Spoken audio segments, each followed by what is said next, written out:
Bonjour les amis, ravi de vous revoir sur ma chaîne Dès comme des brouilles. Aujourd'hui, je vous fais partager un sujet d'actualité qui concerne un des outils médicaux indispensables en confinement familial. Le confinement familial, c'est quand, au sein d'une même famille, les membres vivent séparément en s'isolant entre ceux atteints par la maladie et les autres supposés sains ou en attente des résultats de test. Pour cette famille, il est important d'avoir un outil médical qui s'appelle l'oxymètre, voire même deux outils oxymètres, un pour les membres testés positivement et le deuxième pour les membres supposés encore non atteints. Ceci permet de ne pas brasser la maladie en utilisant le même outil entre la partie de la famille touchée par la maladie et l'autre saine. L'oxymètre nous fournit deux informations. D'une part, le rythme cardiaque et d'autre part, le pourcentage de saturation de la quantité d'oxygène dans notre sang. Très souvent désigné sous le sigle pourcentage SpO2. En effet, entre deux consultations de médecin, si jamais vous observez que votre pourcentage de saturation en oxygène dans le sang dégringole, il faudrait alors prendre les mesures nécessaires. Si après je vous fais partager un tableau d'aide à la décision quand vous êtes en confinement familial, mais je suppose que tout le monde n'a pas l'oxygène à domicile, donc ce tableau-là va se résumer en deux parties. La première partie, c'est noter les signes du patient. S'il a de la fièvre les 7 derniers jours, s'il a la toux ou difficultés respiratoires,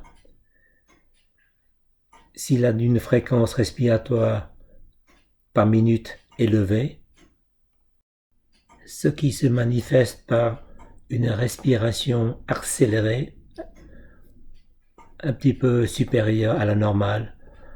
Là, on peut voir les indicateurs supérieurs à 22 respirations par minute pour les adultes âgés de plus de 16 ans, par exemple.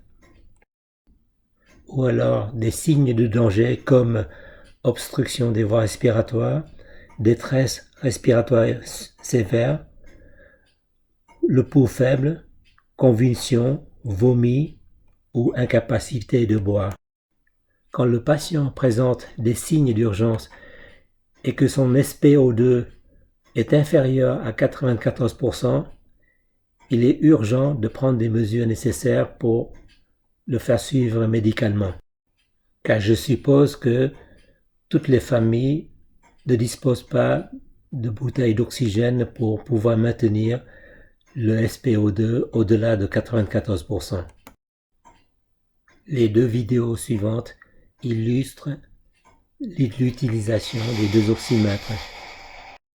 Voilà les amis, un outil médical recommandé à toutes les familles qui ne coûte pas très cher. Le bleu, je l'ai acheté à 11,04 € et celui qui est un petit peu en rouge à 15 € environ. En plus de l'oxymètre en confinement familial, je pense qu'il faut aussi un téléphone pour pouvoir communiquer avec l'extérieur, un thermomètre pour suivre l'évolution de sa température et enfin un tensiomètre pour mesurer notre tension artérielle. Voilà les amis, merci de m'avoir écouté pour ce partage d'outils indispensables durant la période de confinement familial. Comme toute chose promise est due, je vous invite à la minute de détente de Dès comme des brouilles. Sujet d'actualité. Nous sommes à la fin de la campagne de vaccination contre la pandémie. Mais il reste 4 individus récalcitrants à la vaccination. Toujours les mêmes. Un Allemand, un Anglais, un Américain et toujours dans la course, un Français. À l'allemand, le docteur dit « C'est un ordre de se faire vacciner, monsieur. » Sans hésitation, l'allemand répond « Oui, je veux bien. » À l'anglais, le docteur dit « Voulez-vous faire vacciner comme tout gentleman ?» Sans hésitation, l'anglais répond « Oui, je veux bien. » À l'américain, le docteur dit « Ah, vous faites comme votre voisin pour vous faire vacciner ?»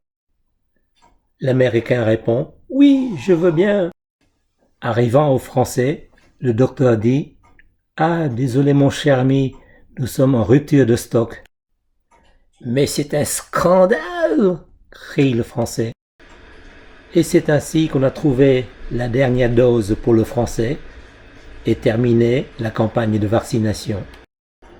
Et voilà les amis, j'espère vous avoir apporté cette minute de détente. J'espère vous revoir bientôt au prochain clip et portez-vous bien.